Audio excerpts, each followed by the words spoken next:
There are innovators, creators, those that trudge a path forward. It may be ardent, it may be difficult, but they are what leads us into the future. And then you have a dinosaur like Tom Izzo.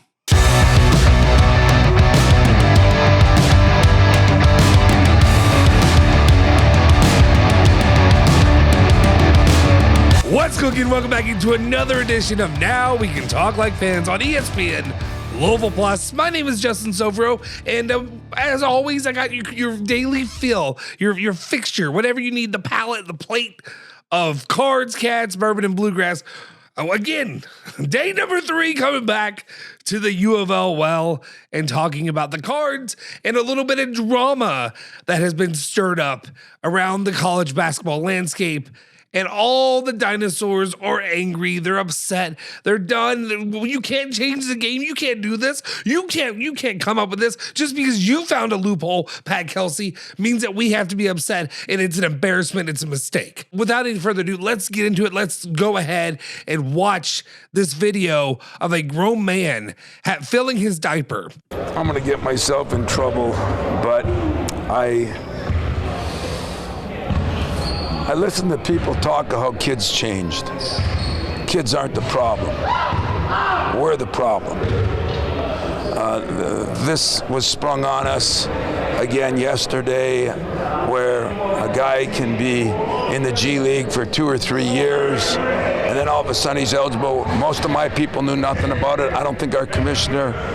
I am not real excited about the NCAA or whoever's making these decisions without talking to us, just letting it go because they're afraid they're going to get sued. So you're right. I said that this really bothers your coach if you're Michigan State fans. But if you want a silver lining in a cloud, I am going to call Magic tonight. I'm going to call Jaren Jackson, Miles, Gary, Max. You know, this just goes to show you how ridiculous people that are in power make decisions.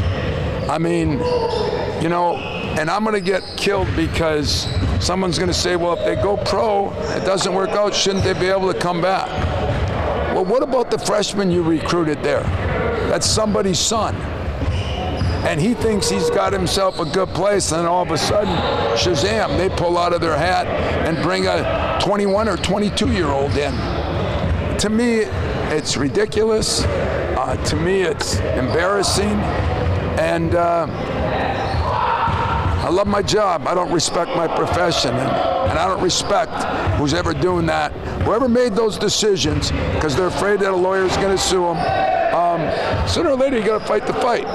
And, you know, if we would have been aware of it, if somebody would have talked to us, maybe it's me, maybe I'm the dummy, but I'll never agree to that stuff. I think we're really hurting the freshmen in high school. I mean, the seniors in high school, giving them a chance, and we're just gonna, what's the age limit now? Is it 30? You know, if you have 3 beards and 2 mustaches, are you illegal? You're not allowed to play? I mean, what is it gonna be? And so, yeah, you hit a sore spot for me because the transfer portal is enough. You know, we have no rules. And now we just taken no rules and add some more no rules. And if everybody likes that, that's good. And I feel bad if a kid came out early. Maybe we shouldn't come out early. Maybe we should do a better job of helping kids make decisions, said decisions they make, and then, oh boy, I made a bad decision, so I'll go back. But the unintended consequences are the kids that are there will now get screwed and not have an opportunity. And then they'll be transferring, and then we'll have this circle. So I do not know everything about it. I cannot believe that this was sprung on us yesterday. And if it was done earlier and I didn't know about it, shame on me. But my compliance officer didn't know. There were people in this league didn't know. The NCAA's got to regroup. They got to regroup. That's my opinion. Only my opinion. So don't be mad at anybody else. Be mad at us. But I'm not going to be mad at the players. I'm going to be mad at the adults in the room. And so don't blame the players anymore. Blame the adults that make the decisions that allow some of these ridiculous things to happen. And then the unintended consequences hurt kids that are trying to do it the right way with a process, not jumping around. And that's my 2 cents. So put that wherever you want it. There you have it. A dinosaur, an antique of the college basketball world, one that's ready to be put up on the shelf and forgotten about in the annals of history. And there's just one thing that, like, I just look at Tom Izzo and I hear him complaining, I hear him whining that things are once again changing and people are doing things differently. And Pat Kelsey found a loophole that he could go get a somewhat developed player. But again, you all are complaining. I don't know why you're complaining about this player coming in when he's only Kentucky fans just days ago were laughing and saying, ha, ha, ha, ha, he's only got 3 points. He scores 3 points per game. Then why do you care? Why does it matter if a guy who had 3 points per game in the G League comes to Louisville? Why does that matter? Right now, we're paying people left and right that have played professional European sports. But for some reason, playing in the G League, which is like a step closer to the NBA, but it's not the NBA, that's too much for people to handle. And at the same time, I look at Tom Izzo, and his age is showing. He's upset that things are changing. The only analogy I have, and it's not a good one, but I'm going to use it. The only analogy that I have is he's the old guard, the old brigade. He's an old man who's angry that things are changing. He's upset at social progress. He's upset at everything that continues to change to give guys better station. Why are these players allowed to have opportunities for themselves? And they'll be able to make more money. Why are they able to do this? And why are they somehow able to come and compete? And why are your teams and the fans able to enjoy it?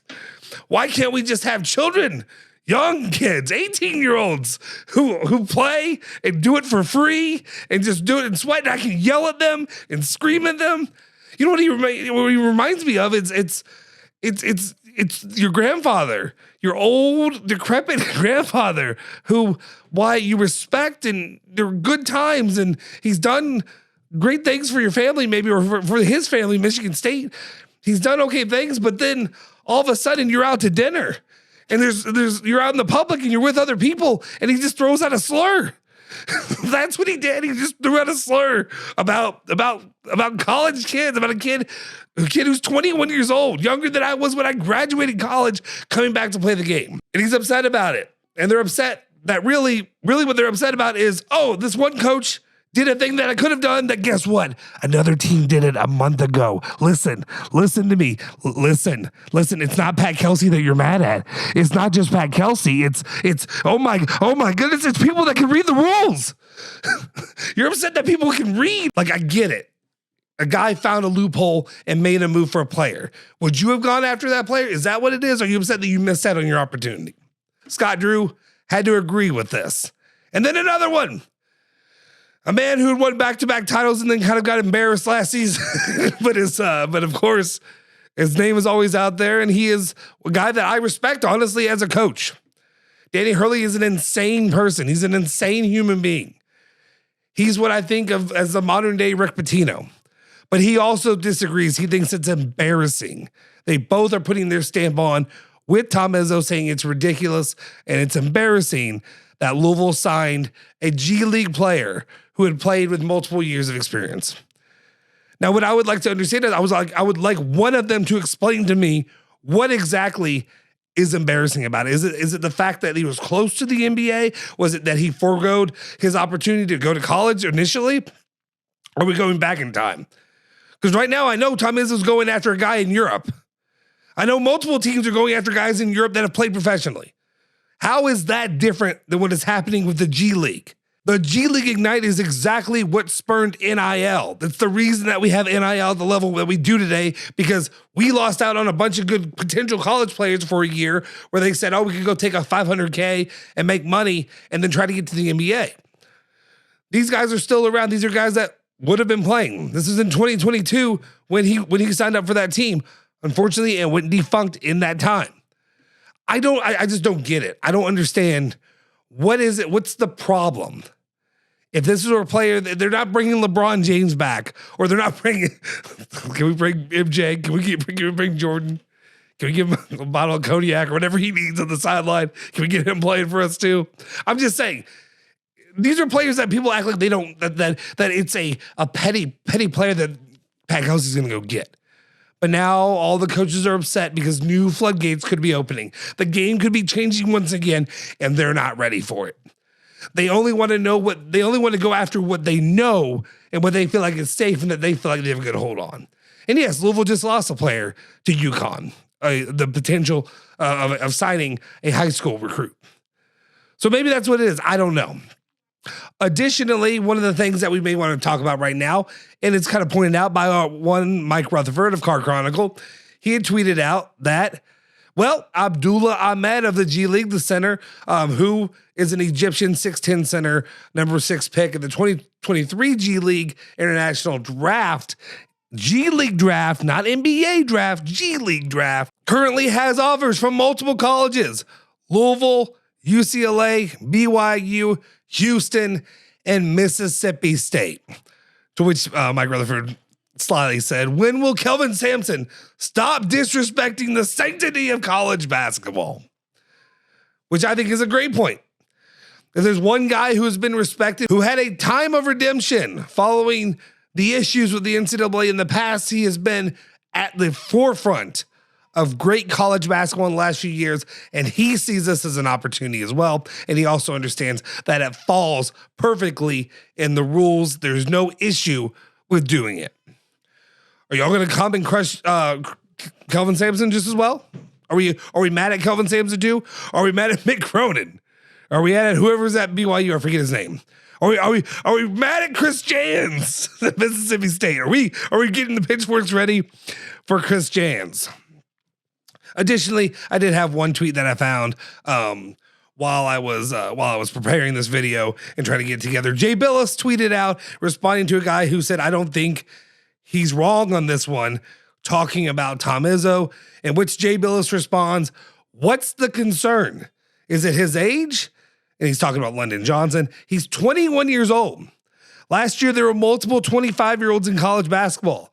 This year, there was a 28-year-old. Is it that he was paid? College athletes make far more than he made in the G League. College has always had older players, some from military service, religious missions, or late starts. If a player has college eligibility, what's the principle upon which you object?